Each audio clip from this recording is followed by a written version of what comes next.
Rebel salute to everyone out there. This is Kenyan Revolutionary with another day of a live stream.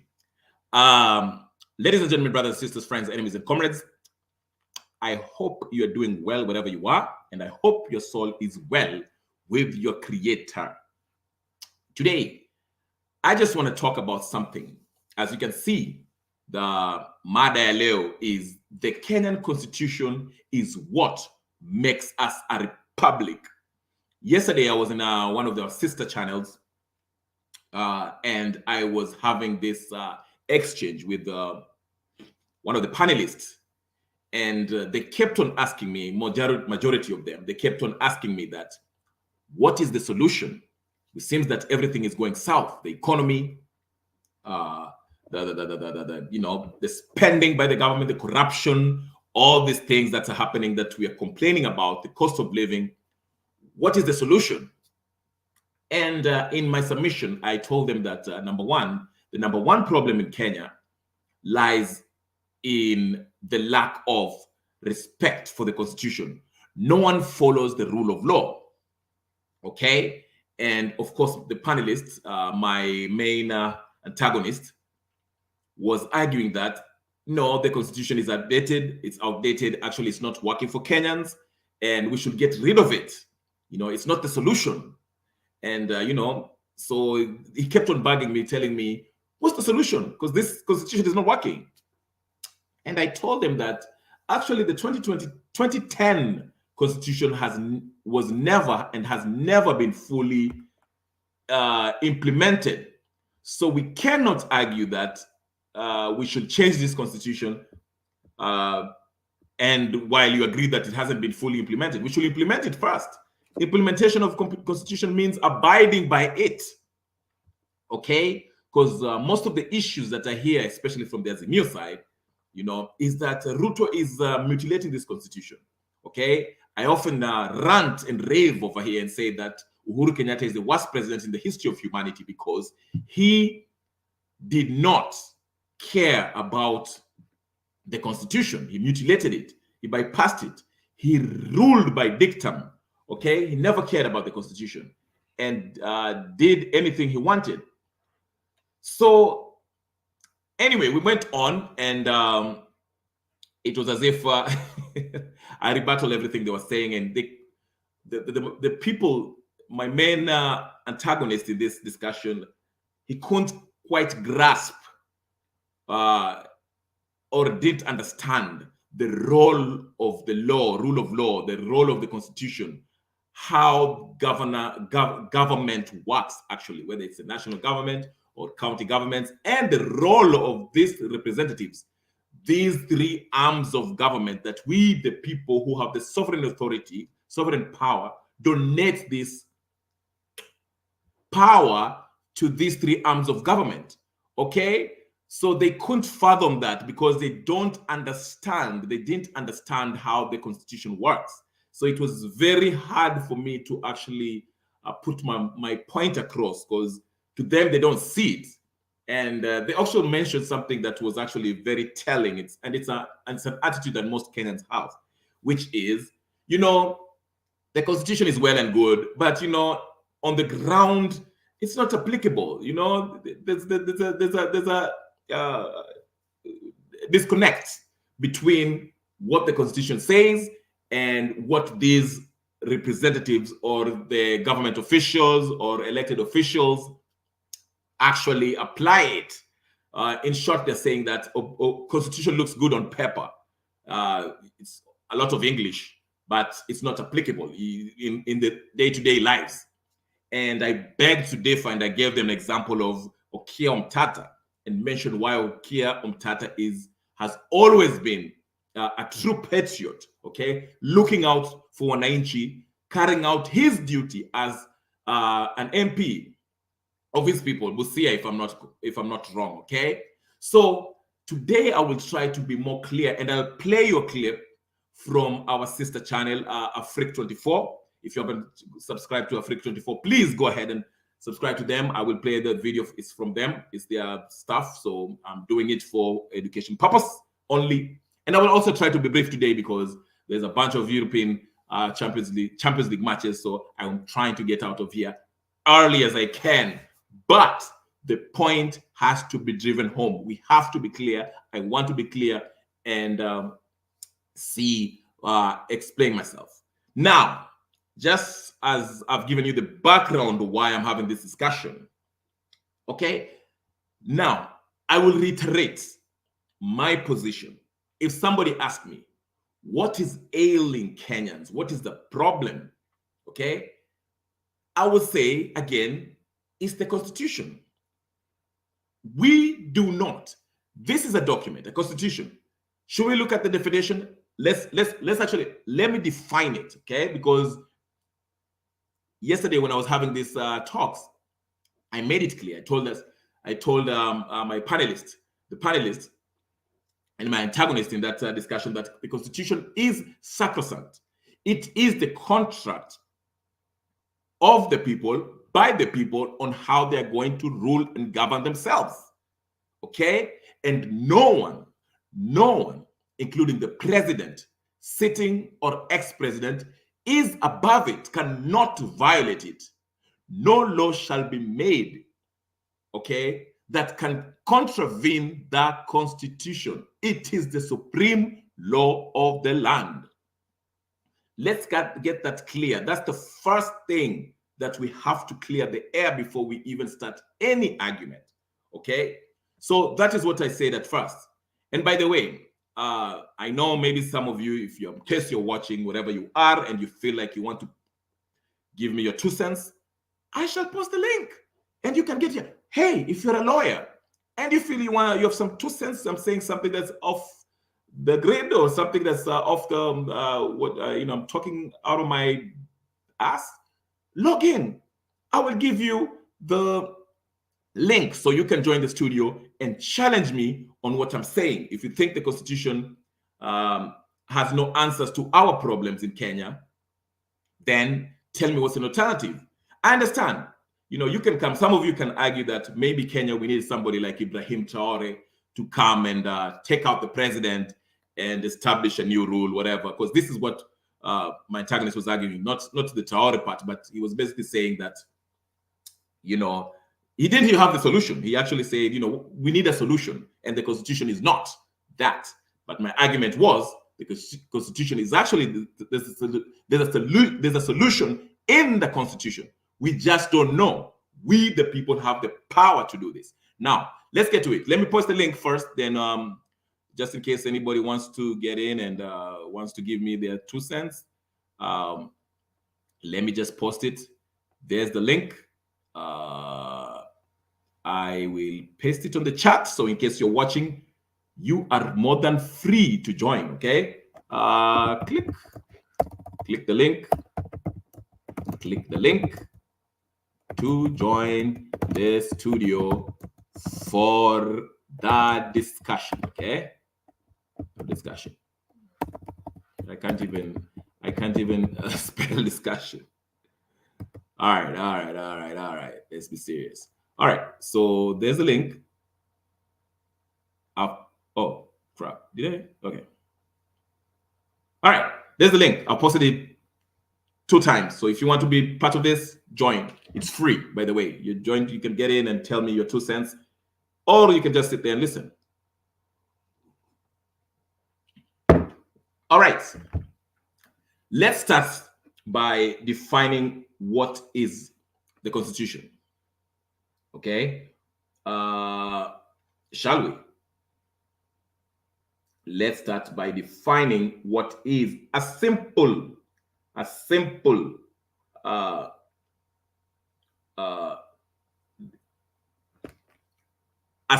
definition of the Constitution.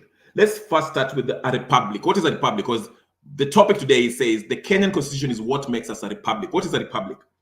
A republic is a state in which supreme power is held by the people and the elected representatives, and which has an elected or nominated president rather than a monarch. Okay? All right. We've got the definition of what a republic is. All right. What is a constitution is a simple definition. Constitution: the basic principles and laws of a nation, state, or social group that determine the powers and the duties of the government and guarantee certain rights to the people in it. We've defined what a republic is.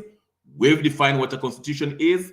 Now, let's get to the Kenyan constitution, because we have to be specific. You know, there's different constitution in the world. All right?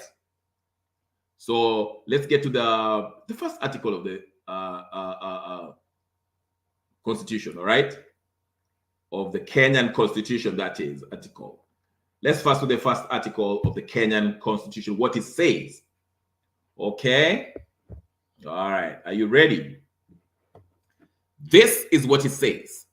All right, I see good. Hi, Goodia. Goodia is a very, supportive person. I have to Rebel, salute to you. Hi, Rebel. I just sitting back. Okay, thank you so much. Thank you so much. Thank you so much, Goodia.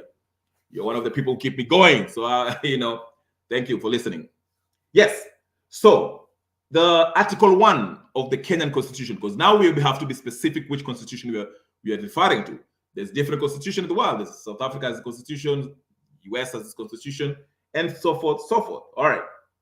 Article 1 of the Kenyan 2010 Constitution states that all sovereign power belongs to the people of Kenya and shall be exercised only in accordance with this constitution. 2, the people may exercise their sovereign power either directly or through their democratically elected representatives. C, the judiciary and the dependent tribunals, the county level. The county levels. Okay. Let me just give you. I have to read this. I read this. Okay. Yes, sir. Salute to you. Goodia. Thank you so much for your support. Okay. So here it tells us that the Constitution, okay, we the people have the sovereign authority, and we delegate this authority through our representatives, and this through elected, democratically elected representatives. Okay, democratically elected representatives. Democracy, which is a rule by majority. So we go and vote, and whoever gets a lot of votes is going to represent us. Okay. So, and this is divided because we have tribunals or the judiciary. Okay. We have the executive branch, which consists of the president and the representatives. The legislative body. So we have 3 arms of government: the judiciary, we have the executive, and we have the legislative body. Okay, they all have this delegated authority by the people. The people have the sovereign authority. We have the authority, and we delegate these powers to these 3 arms of government. Okay, so let's get that clear. Okay, we the people have the power, and we delegate this authority. Okay, now the reason why I keep on telling you this is because our role as a people, once we delegate this authority, okay, delegating something, when you delegate power, it means you can actually take it back. Okay, so for example, if we elect a member of parliament, okay, to go and legislate, okay, and advance our interest at the parliament, okay, if we feel our parliamentarian is not doing their job, we the people who hold this sovereign authority, okay, let's say it's MP of Soba or whatever the case, MP of Langata, okay, Jalas, okay, is not doing their job. The people of Langata can actually say that we are going to recall Jalas, okay, because Jalas is not advancing our interest. Your role as a people, as a citizen, does not end at the ballot box. We just don't vote. Our role is not just to vote and sit back. Okay, it takes a village to actually make this democracy work. Okay, everyone has a responsibility. We are all human beings. That's why we have this contract called constitution, and the laws that are made, therefore, which are subservient, okay, to the supreme law of the land, which is the constitution, to keep us in check. And we have three arms of government that can keep each other in check. For example, if Ruto is doing what we do not like, the legislative body is supposed to check the executive, okay, by legislating and telling Ruto no. And if they can't, we can also go as an individual or as a people, we can use the judiciary, which we delegated this power to interpret the constitution and the law according to the disputations that are presented to them, okay? So, for example, like Okiya Omtatah did, Okiya Omtatah challenged the finance bill. Let's use the finance bill for example, because that was what was being argued as part of the exchange yesterday. You know, the finance bill was passed, but before it was passed, remember, there was a lot of debate, okay? And historically, there's no bill that has been debated than this in the Kenyan history, okay? There was actually some level of public participation, unlike other bills. But anyway, so it was debated, and Okiya Omtatah challenged it, okay? For this reason, he said that the procedure in which this thing was passed was not constitutional, because before you come up with a finance bill, by the way, what is it? It is a tax collecting measure. It's the law, you know, that the parliament shall decide, okay, vote on, which will decide how much will tax the people, how we shall collect the revenue from the people. But before we collect this tax from the people, we have to know what our budget is. How much can we get from our people? How much revenue can we collect? And how much expenditure how much are we going to spend? Expenditure and revenue estimates. And Okiya Omtatah was arguing that during this process, there was no revenue estimates. They only gave us expenditures, how much they want to spend, and that does not makes it a budget. So you cannot tax people based on the expenses that you've written down, but you can't give us a revenue estimate, okay? A revenue estimate is always based on the previous finance bill, because it tells us how much it was collected, okay? So Okiya Omtatah took this case to the courts to challenge this finance bill, okay? Now let's get to the process of how it got passed in the parliament, okay? And I say this, Azimio folks should not, and this is not, I'm not picking on Azimio because I'm a Kenya Kwanza or whatever. I'm just saying because these guys complain, but especially their supporters, okay? The MPs know, okay, some of them are illiterate. Some of the MPs are illiterate.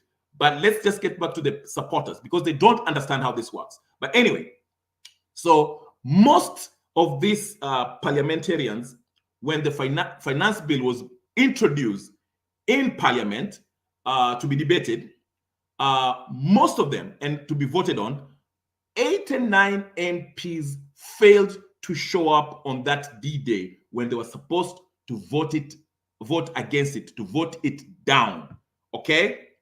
Because remember, before a bill is passed, Article 118, we have to have public participation. We did have some level of it. It was debated everywhere. But not only that, okay, this should be debated also at the parliament. And then after that, we'll have the second reading or the third reading where they go line by line, clause by clause. Which one do they want to put there? Which one will be there in the final bill, okay? Final to be passed as law, okay? But these 89 MPs failed to show up for this, okay, to vote it down. And I'll tell salute to Sifuna, among the few MPs from Azimio who were there. And I remember his tweet because I made a video of that, okay? But anyway, you can't fail to show up in a vital, pivotal moment, okay, for a bill that will affect most Kenyans, then once it's passed and it becomes law, while you're supposed to vote it down and you're nowhere to be found, after it becomes law, you come out and start saying, you know what, this is a draconian law. It's unfair. This is a draconian law. Well, you as the MP was supposed to be there to vote it down. I would rather you gone participate in the voting process. And even if you fail, we can say that you stood up. That's why I saluted Sifuna. He voted it down, but it didn't go his way. But that's okay. That's democracy. Okay. But don't come later if you fail to vote for it, then complain about the very bill that you're supposed to vote down. Okay. So that's where I have a problem with most of these Azimio MPs who are talking about this. Okay. So yesterday in this exchange, I was saying this. Okay. There are tools that we can use to clip Ruto's power. Okay. The Privatization Act, for example.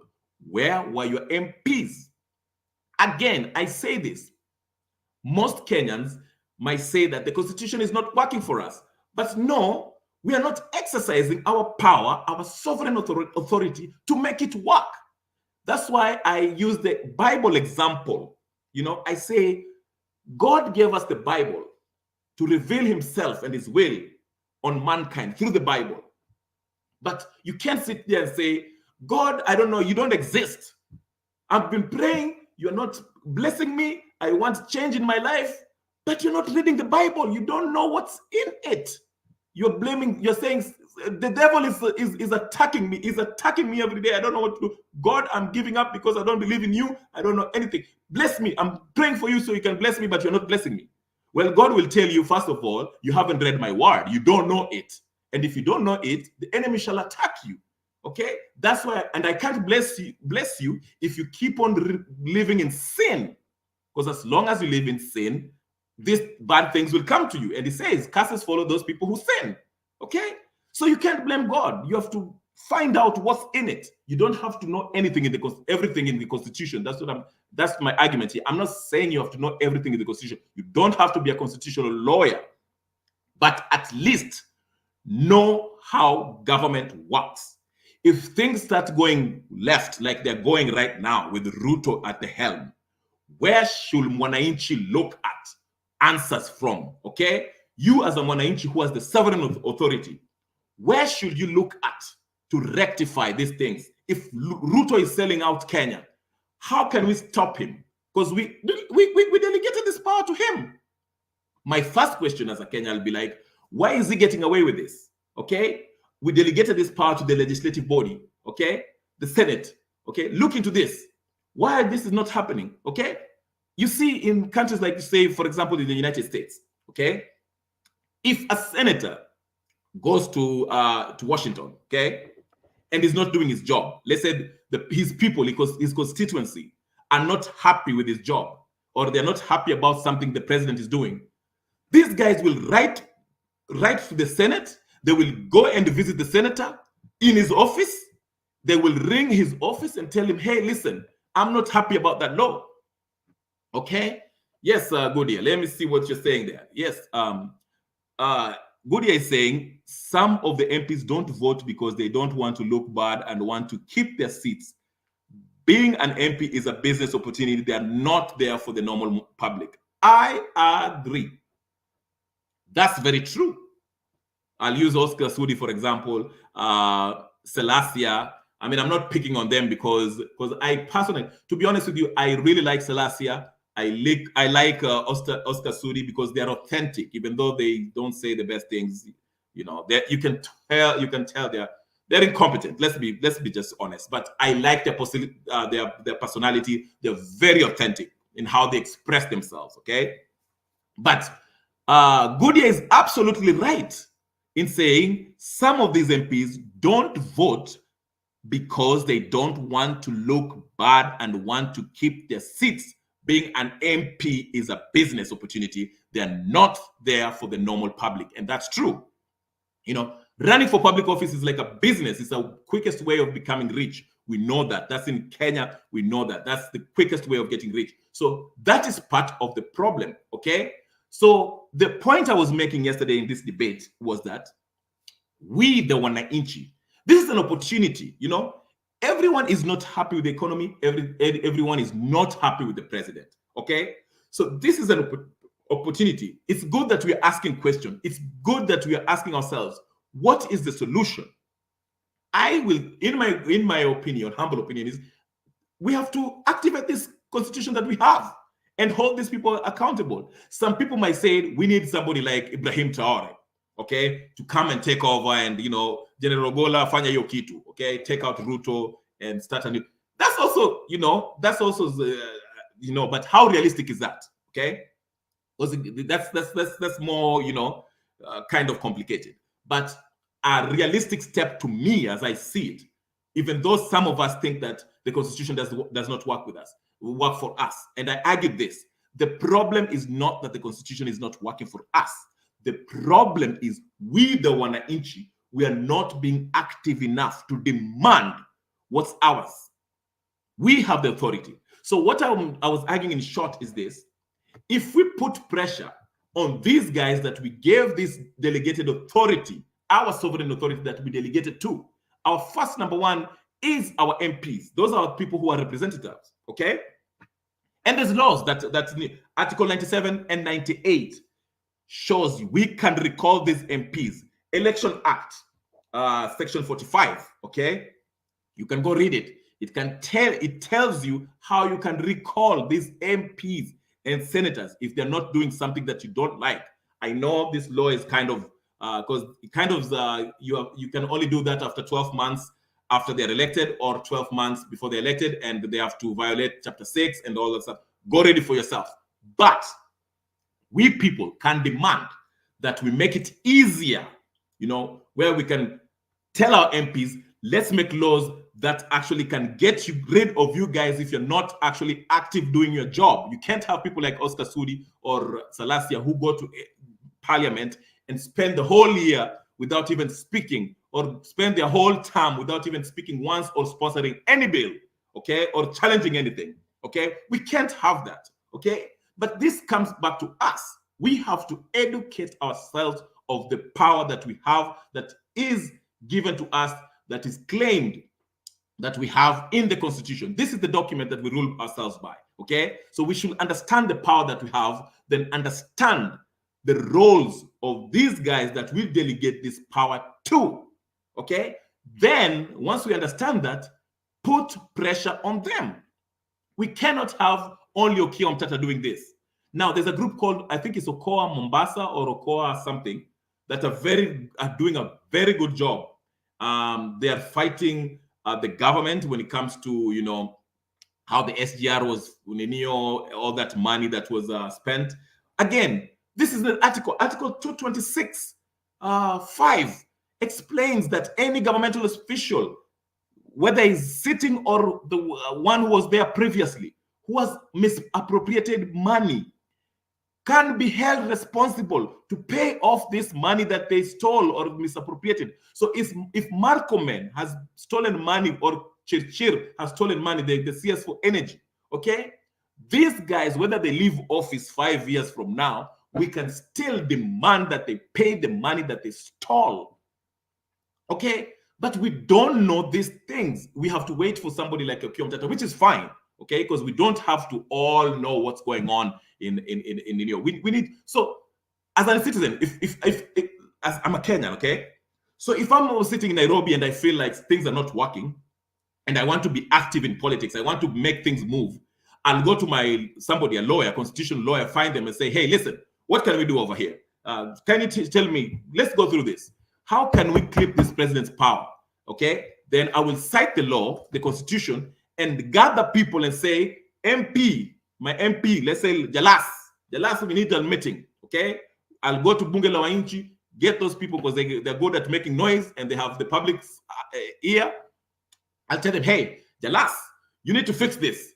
We, the constitution, say X, Y, and Z. Mbona wewe unaenda huko? And I will try to connect with people across the nation who are suffering also about cost of living, who are complaining about the cost of living. Connect with each other, because this is not an issue of Azimio or Kenya Kwanza. This is a Kenyan issue. Cost of living affects everyone. So that's what I would do as a political activist. Go connect with people from Wasingishu, Mombasa. Say, hey, listen, here's the constitution. Who's the MP here? All right, because remember, this is why I say, I know people say that, oh, this thing don't work, those people will do whatever they want. No. Listen to me. Remember when Azimio started this Mandaman, okay? They started by saying they wanted something akin to the Kofi Annan Accord, okay? Then the people, okay, most of them, their supporters, Azimio, they said, you know what? The cost of living is high. Why are you guys talking about easy macheo, sijui nini? After that, you saw them, you know, even when the NADCO talks before it started, Ichungwa posted something that Kalonzo communicated to him, and there was nothing about cost of living and the electoral justice. And once Ichungwa posted that, there was an outrage from the Kenyan people on Twitter, everywhere. They were saying, why are they not talking about the cost of living and the electoral justice? Did we go for Mandamano for no renewal? And after that, after the people say that, the next day, Raila came out and say, if there's no cost of living, talks of cost of living in the agenda, the number one thing in the agenda, I'm not agreeing to these talks. That is an example of how when people exercise their power, they demand, they're outraged enough, they force these guys to do something. But as long as you do not know, these people will sit comfortably, okay? If these Azimio folks were not outraged by that, Raila would have gone there and discussed how they can have those political posts, which they're still doing anyway. He's still just hoodwinking people. But anyway, they would do that without even mentioning cost of living. But the people were outraged and said, no. We have to talk. We did not go out there for one another. So what I'm trying to say is this. The people, if we exercise this power, that's what I'm saying. If I was a political activist right now on the ground in Kenya, that is what I would be doing. Galvanizing, networking with people from different constituencies, okay? You know, telling people, opening people's eyes, get to the lawyers, constitutional lawyers, tell them, hey, listen, this constitution, what does this constitution say about the cost of living? Can we actually make a law that, can we actually clip this spending that's happening? Can you senators please bring Murkomen to Ninio and hold him responsible and impeach him if he has to be impeached? We cannot go through this, because if there's enough outrage from the ground, if we have enough outrage on the ground, because remember, these things have to start on the ground. Don't expect something at these leaders. You have to be outraged on the ground. And if there's enough pressure from the ground, then it will force these guys to do something, okay? But the problem is, we are outraged on the ground, but we are divided. We are still looking at each other. Nyi watu wa Kenya Kwanza, nyi watu wa Azimio, nyi watu wa nini, nyi watu wa Mount Kenya. And we don't know how to go about it. And we have our representatives like Salasia who are getting drunk on Twitter, on TikTok every day, flashing cash, okay? Having fist fights with, what's the other, I don't know, the governor of Mumias or whatever his name is, okay? And we are sitting here saying, what is the solution? What is the solution? What is the solution? There's no solution, okay? Now, okay, we can have other solutions. Yes, let me read Godia's comment here. The problem with Kenya is that some of us don't understand the constitution and scared like hell to approach our own MPs, threatening them like gods. And when election come, it's bribery. Very good point. Very, very, very good point. I said this in my other live. I say this. The problem is that when we elect these MPs, we mistake them for being our leaders. They are our representatives, not our leaders. Okay? They represent us. They're not our leaders. Okay? They're not. And that's a very good point that good year you made, because I never thought of that for a second. Okay? These people, we call them mweshimiwa, honorable, but there's nothing honorable with it. That's why I'm saying we have to also change our psyche, how we look at these people. Okay? They are working for us. We are not working for them. Okay? Now, the issue of bribery. I understand there's a level of bribery. You know, they come there every weekend and want to Patiana Harambe and some funny speeches in the weekend funerals, okay? But I'm saying this.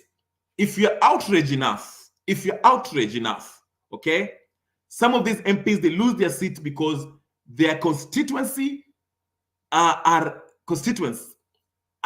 outraged at their performance. They feel they're not doing anything. Somebody told me that Siaya are not happy with Orengo. I don't know how true that is, okay? But Orengo has been making shady moves of late, okay? I don't know if he'll be re-elected. Maybe they might rig him back in. But I'm just saying, if there's enough outrage, there will be no amount of bribery that shall bribe the people to vote you back in. You understand what I'm saying?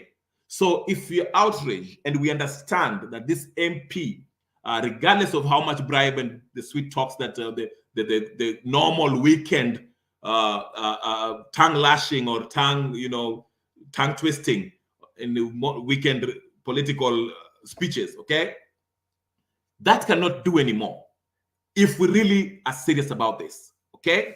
So I think there should be some level of civic education, okay, for people to understand the authority and power that they have and understand the concept that these guys are working on our behalf. We are not supposed to look at them as leaders. Very good point by Goodyear. We should not be scared of these MPs and look at them as demigods.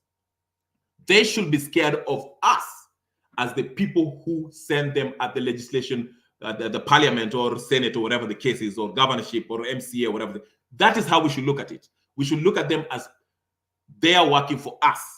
Let's empower ourselves, okay? Let's understand the power we have. But I understand that's a tall ask because historically, we've always thought that these MPs, these are the big guys. They come with their Prados in the weekends, okay? And they give thousands in Harambe while their constituents live in abject poverty, okay? So that's why we need people who, I don't want to say that people are not educated because they are very bright, lot of young, bright folks in Kenya, okay?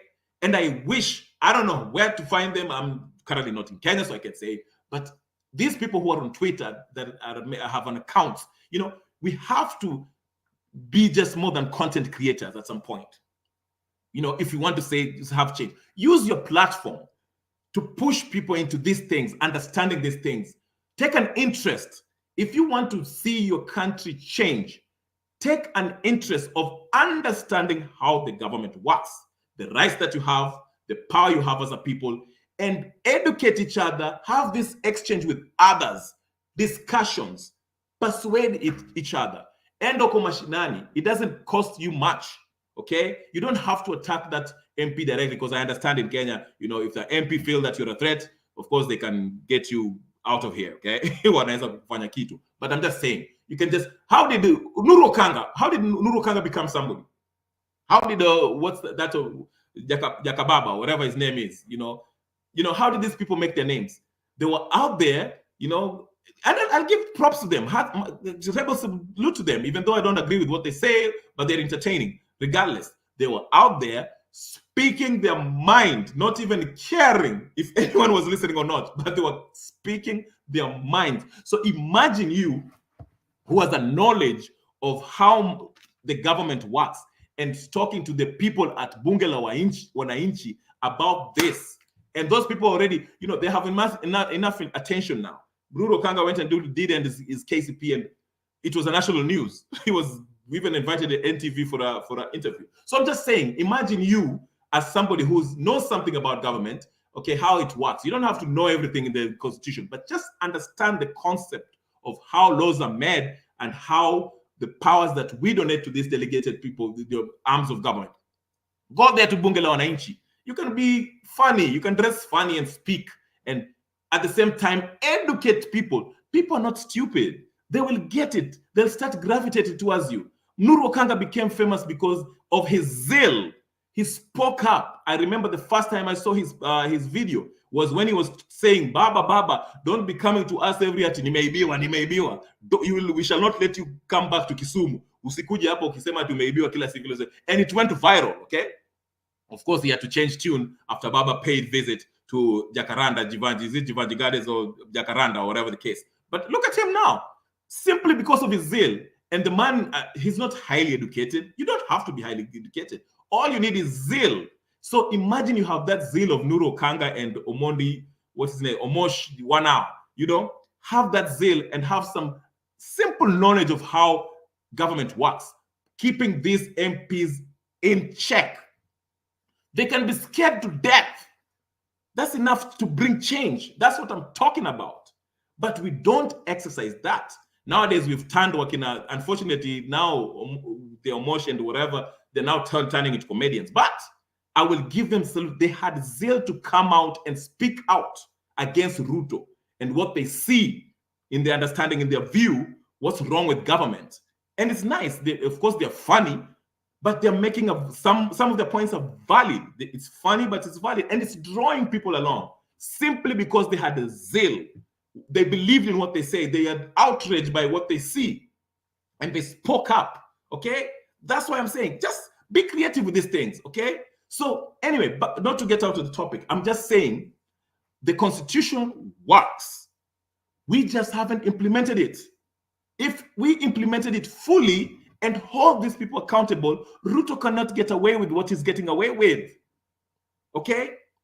If we start demanding from these representatives, that's what I'm saying. So, and it hurts me because you talk to people like yesterday. I will play the debate in a minute, you know, because you talk to people and they're looking at you like you're speaking French. Like they're looking at you like, you know what? All you're saying is very good English, Constitution is good English, but that does kwa ground vitu ni different.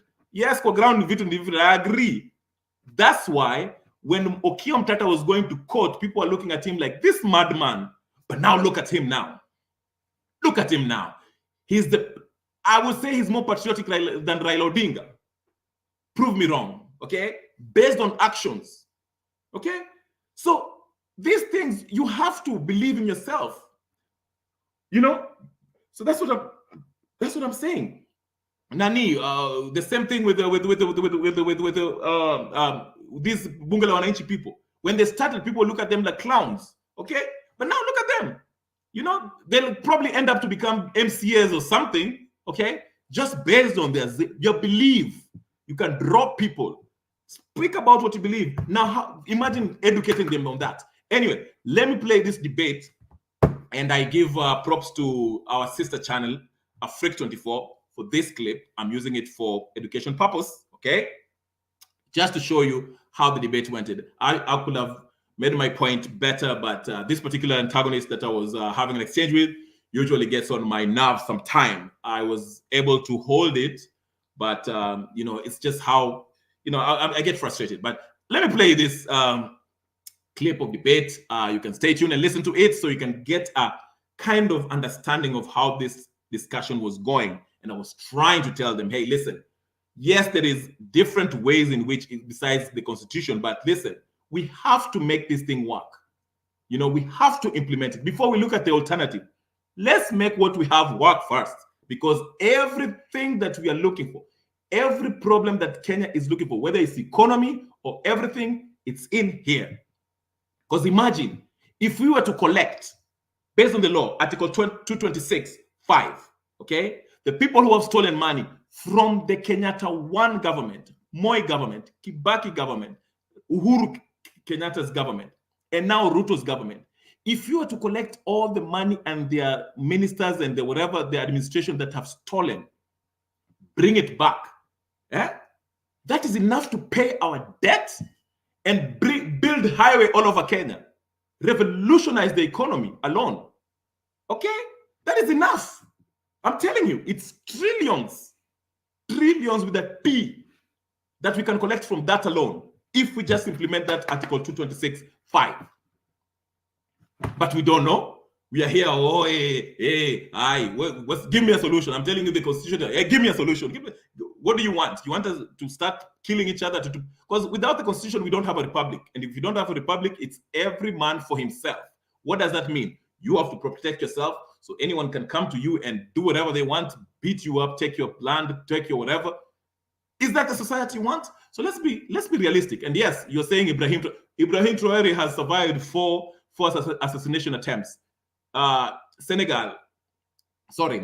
or Burkina Faso has been surrounded by the French forces. They're about to get attacked. Okay, that's not even though they're heroes, true African heroes. It's not easy. Who will take over the Nino coup d'etat? Ogola. So let's be realistic. Let's use what we have. Let's use what we have. We have a very good constitution. It's like you buying a new helicopter. You don't know how to drive it. You don't know how to fly it. You don't know anything about it, but you're saying, no, I need a new helicopter. This helicopter is not working for me. You don't know. You need to learn how to fly it so you can tell if you like it or not, or if it's working or not. You can't just sit there and say, oh, I don't know how to, you know what this is. It will never work. This is Kenya. It's too much English. I can't fly this helicopter. Why did you vote for it in the first place in 2010? So when people say we need a new constitution, I look at them like, anyway, let me play this debate so you can get an idea of what I'm talking about, because I think it was an interesting debate, very educative, and you can hear how people, people argue. So I'll play this debate and I will be giving whatever. I have how many minutes now? What's the time? Okay, I have about 30 minutes that I can spare, because like I said, there's games I want to watch, but let me play this so we can get an idea what I'm talking about. All right, so let's play this video right now. Okay, let's see. Why am I not seeing? All right, here's the debate. Kenya under, and people keep on criticizing it. But the good thing is history judges things better. Right now, people may hate history, but when we move to the front, people will look back and say, there was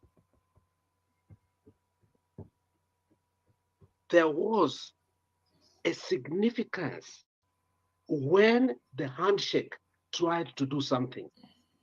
1 year down the road, what project has Ruto? Niambie roads. People like Cherekai now are complaining. People we never thought under the sun that one day they will look down and start asking, where is the project? 1 year down the road, no single project of a road. Why? Because our country went at bombers. So the question is, how do we reclaim it? Thank you. Now, Kenya Rebel, I pose that question to you. How do we reclaim our country? Thank you. That's a good question. I just want to respond something that Alex was saying. He's right in his analysis. And one thing I want to say is, I don't enjoy talking about Raila and Ruto and Uhuru, because it sounds like it's personality politics, but we can't run away from it. We have something that we can use to reclaim our land, our country.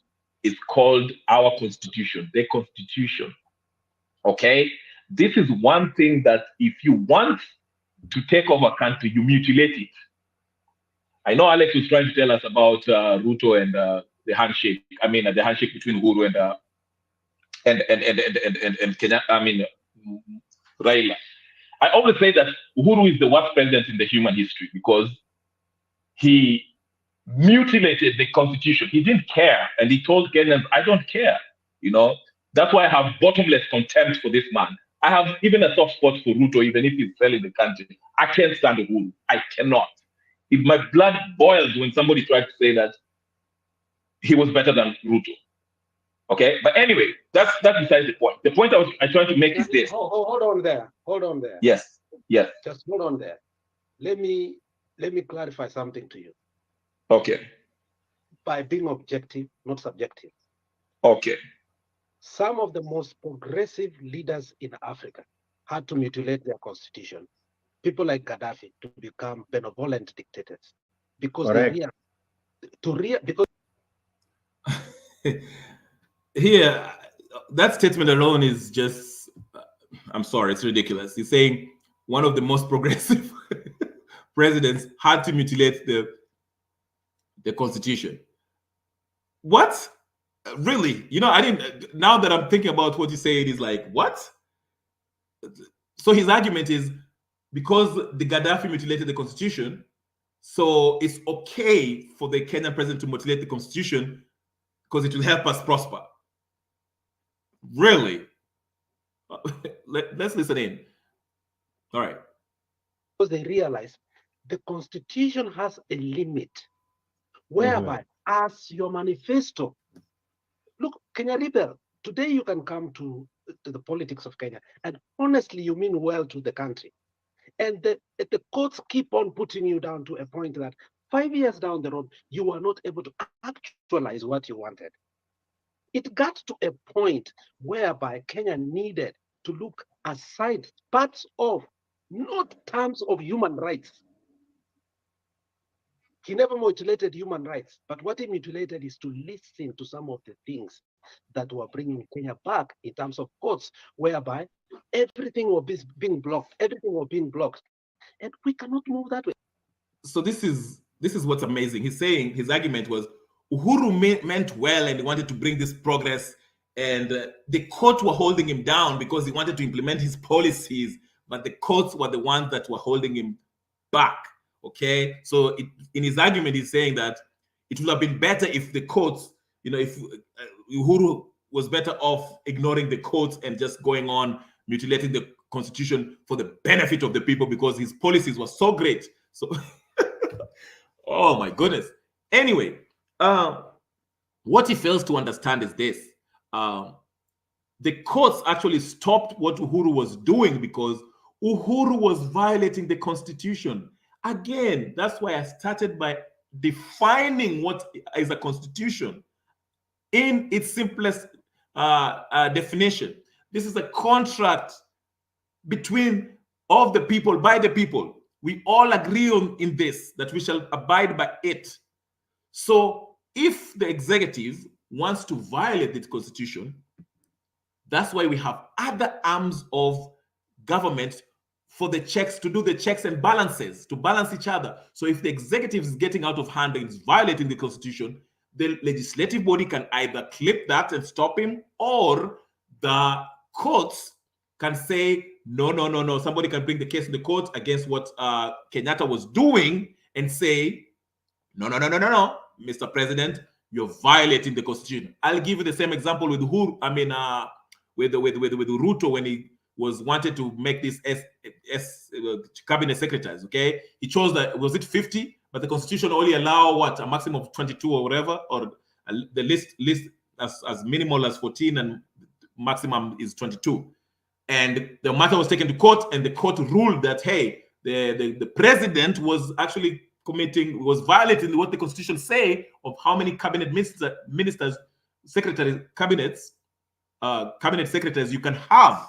Okay, that is the point of having three arms of government. So we can have this concept of checks and balances. They balance each other out. When parliament is getting out of line, you can run to the legislative board, and the judiciary to stop what they're doing. Okay, if the executive is getting out of hand, the legislative body can stop what the president is doing. Okay, so Mr. Alex, again, I was arguing with him, but he didn't actually understand why Uhuru Kenyatta was stopped by the courts. The courts were not stopping him because, oh, we don't like your policy, okay, or we don't like the progress you want to bring to Kenyans. They were stopping him simply because Mr. Uhuru Kenyatta, President Uhuru Kenyatta, was violating the constitution. So they ruled accordingly.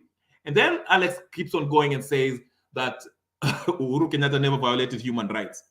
I'll let you be the judge of that, because I remember the Maandamano and how Mungiki was barring people at dumping bodies at Rivayala under the direction of Uhuru Kenyatta. So Alex, I don't know. He's a very strong Azimio guys. That's what I'm saying. Azimio, these guys are ridiculous. I'm telling you, some of them, not all of them. He is ridiculous. Okay. Yes, Goodyear. Goodyear is saying handshake is not part of Kenyan constitution. Thank you. I think when debating about Kenya, we should extend it a bit. It's not about two people. We should talk about all governance.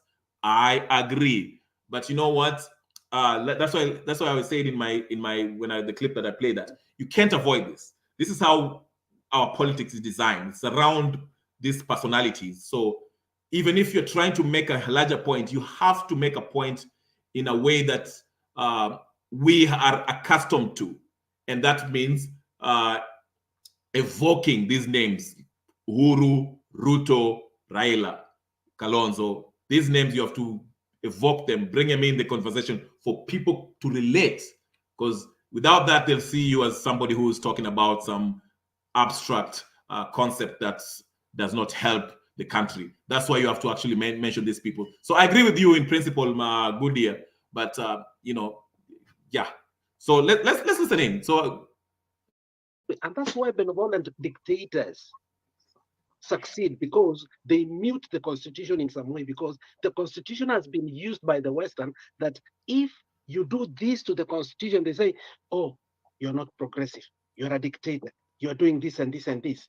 But people like Gaddafi were able to circumvent, and they were able to give their people. Again, he's now trying to play that Pan-Africanist card. He's trying to tell us that, oh, this constitution is a Western concept. It doesn't work for Africans. Gaddafi say, and he keeps on using Gaddafi. Gaddafi did things for his country, okay? But let's not forget, Gaddafi he actually identified more as an Arab than an African, okay?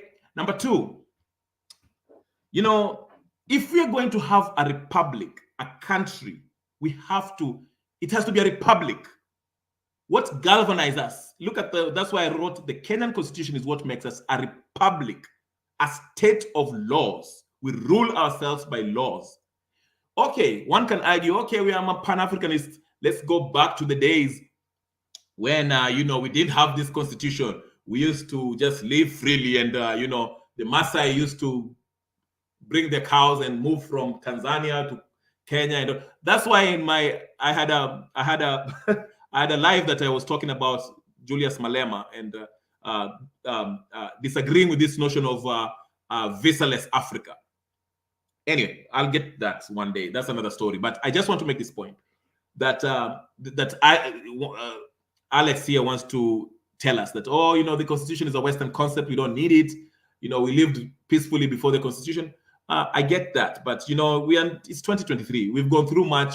We've gone through steps and stages. We are where we are right now. We can only pick up from where we are. And if you think about it, if we were to go back to how it was before, where we didn't have, don't worry about border, okay? The strong are the ones who actually benefited. Remember, let's use the Nilotes. The Nilotes came from northeastern part of Africa, and they made their way to East Africa by pushing the locals farther to the central, okay?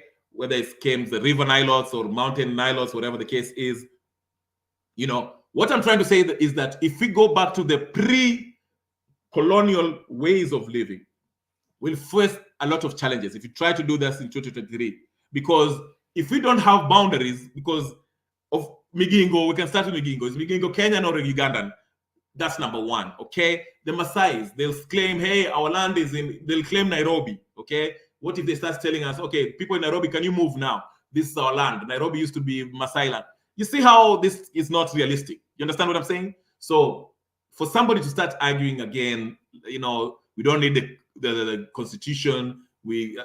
It's not practical. You're not being realistic. You're just being, you want to make a point to win an argument, but you're not being realistic. Okay, 2023, we live in a society where we need these laws. We identify ourselves as Kenyans because we are a republic, a nation governed by laws and boundaries within that we defend with an army. So, Alex, please spare us. You are not being realistic. But let's go on. Free healthcare, free education. All these things that we saw that were in Libya, they were real in our own eyes. So the constitution is good. But at some point, the Western has used the constitution to block the development of our people through what is called, and you said it, NGOs, who are the worst enemies. I don't want any NGO in Kenya. Thank you. How is the Western blocking progression in Africa through constitution? This sounds like somebody who hasn't read the constitution. The constitution, again, it defines how we're going to rule ourselves and the rights that is guaranteed for the people who live within the state. Okay? Now he's arguing that the West are using the constitution to stop progress. No, if we agreed as people that this is what we are going to live by, and the president wants to get out of that, the court has the right to stop him. It's simple as that. This has nothing to do with the West. Okay? If anything, this constitution will protect us against the West from these laws like privatization law or something, you know? Anyway, let's go on. Let's go on, people. This is interesting. Okay, let me correct you. I hope you understand the concept of having a constitution. A constitution is a document that we, the people, agree upon. It is the supreme law. In simple. Yes, but also I want to put it in a good context, in the right context, so we understand what it is. I know it's the supreme law. Every law that's making has to be based on the constitution. But it's the agreement of the people, by the people, of how we are going to govern ourselves. Okay? And the president takes oath to uphold it.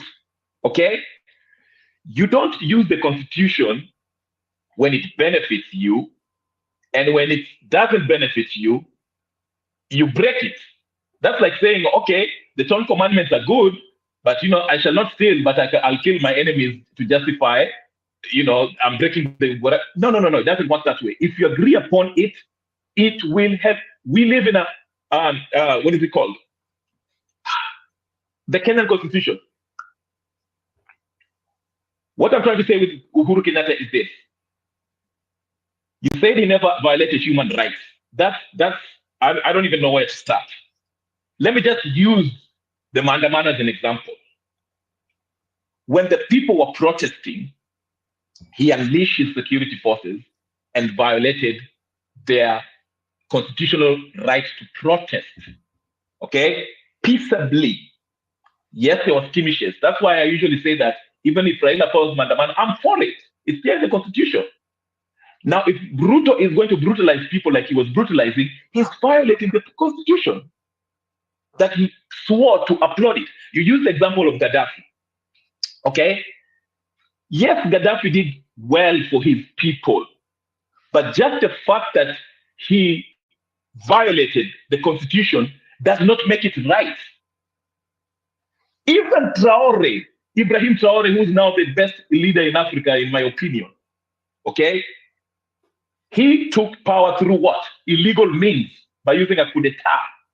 But he said this is the transitional movement. After he finishes that, we shall go back to the constitution. Okay? So what I'm saying is this. If you look at the constitution, it's a document that addresses every issue that we are facing, whether it has to do with this privatization acts that we are against, all the taxation acts, the whatever. Okay, I thought you were playing something. All the issues that we are dealing with. But for a president to get out of the constitution, that means the agreement that we, the people, that's why we always have a plebiscite. We vote it.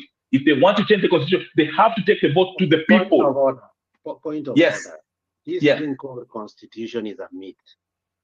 When Colin Powell went to the UN, blatantly lied that there was weapons of mass destructions.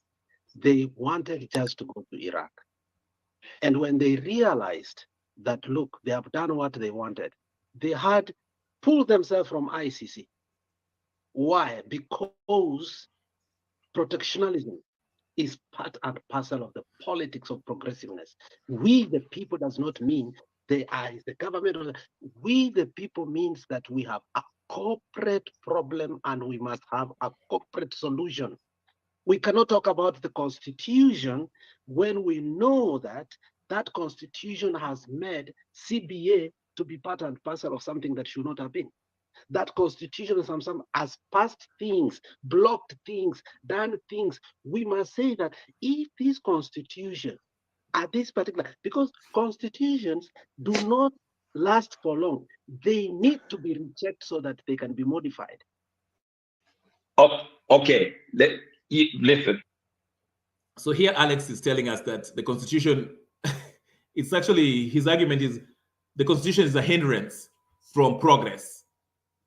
And the point I'm trying to make is that it's only a hindrance if anyone is trying to contravene it. Okay? It's not a hindrance to progress.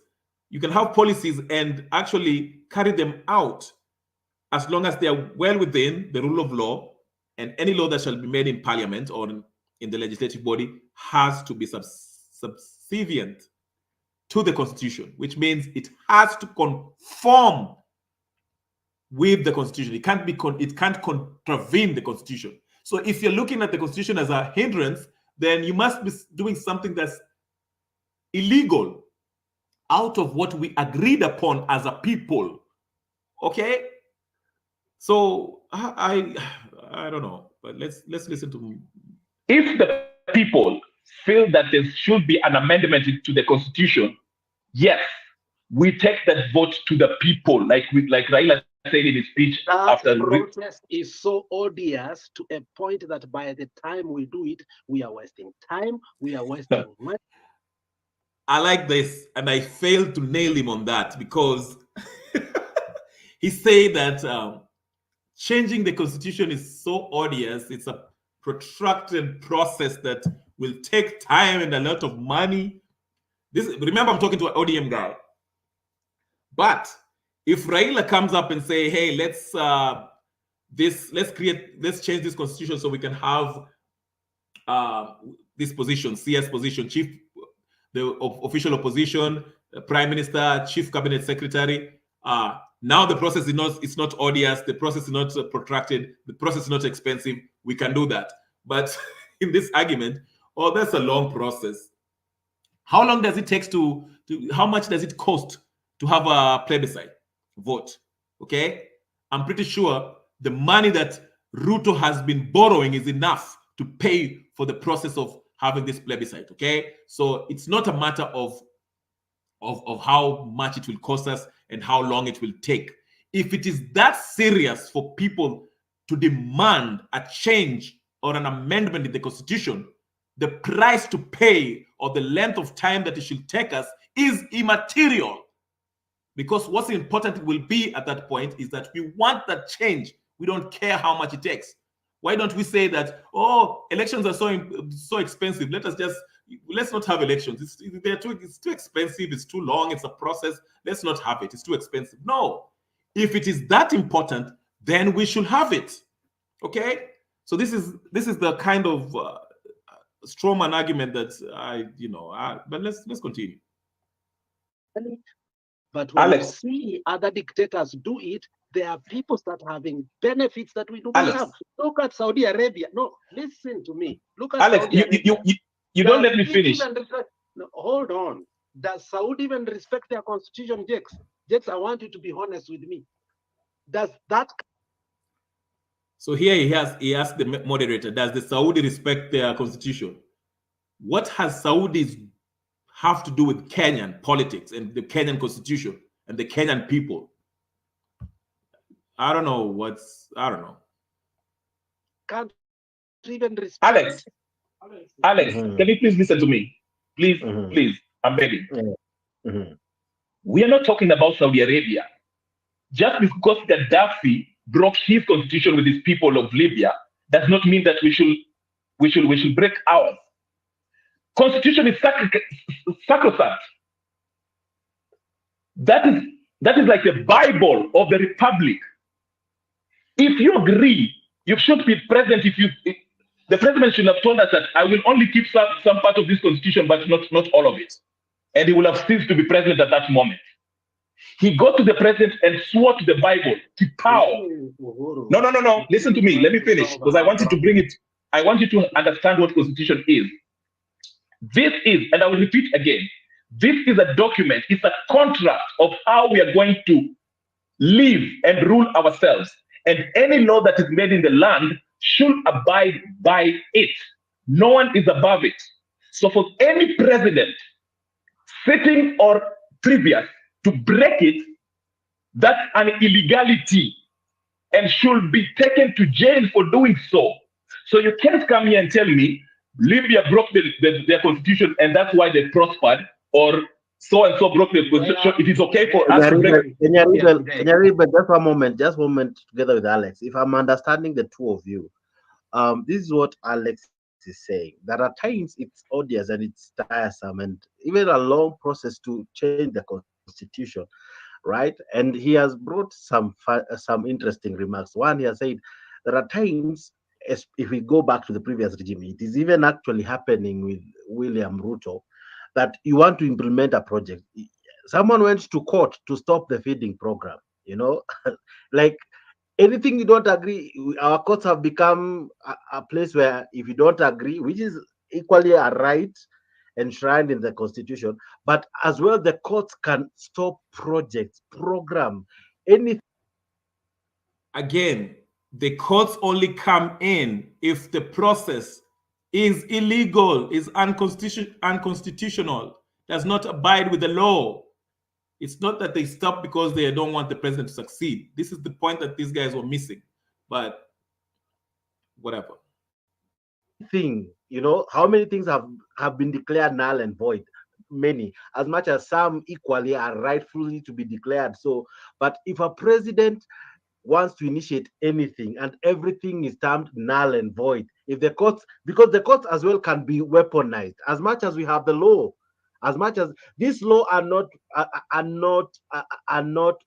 observed by gods, they are observed, or rather they are implemented by men who can be bought. How many times have we had a judge issue a judgment and later on, like you remember the story of, it's called Justice Shitembwe with the Sonko case, where justice is not followed, so the courts can be weaponized. And Alex is right by saying that the courts can derail a person like the president, and Uhuru at times chose to ignore it for the sake of projects and for the sake of the people, and eventually. So,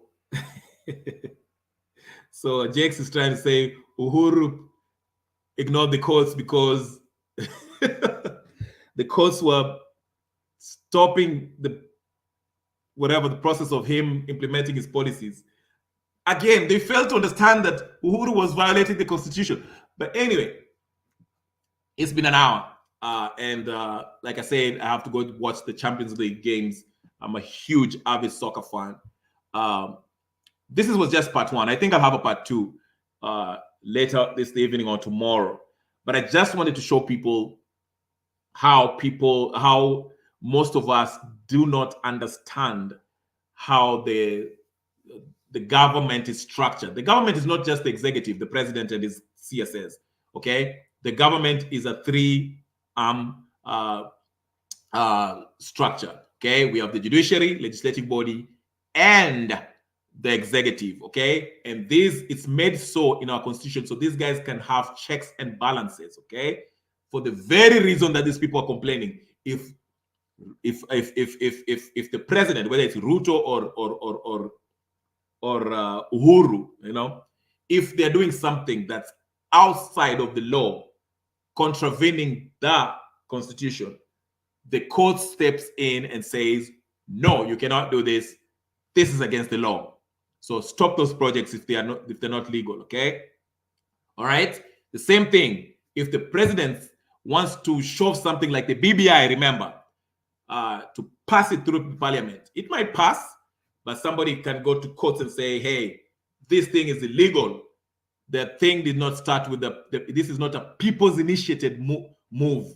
This was initiated by the executive, and you cannot have a plebiscite if the motion is started by the executive. Okay, so these are an example, but my friends here who are having the discussion with me, they're simply looking at the constitution as a hindrance, as if the president should do whatever he wants, and whatever he wants, and in the name of bringing Maendeleo or development. It does not work that way. You cannot do anything that's outside the constitution, the contract that we agree upon as a people, to rule ourselves within this contract. Anyway, ladies and gentlemen, brothers and sisters, it's been real.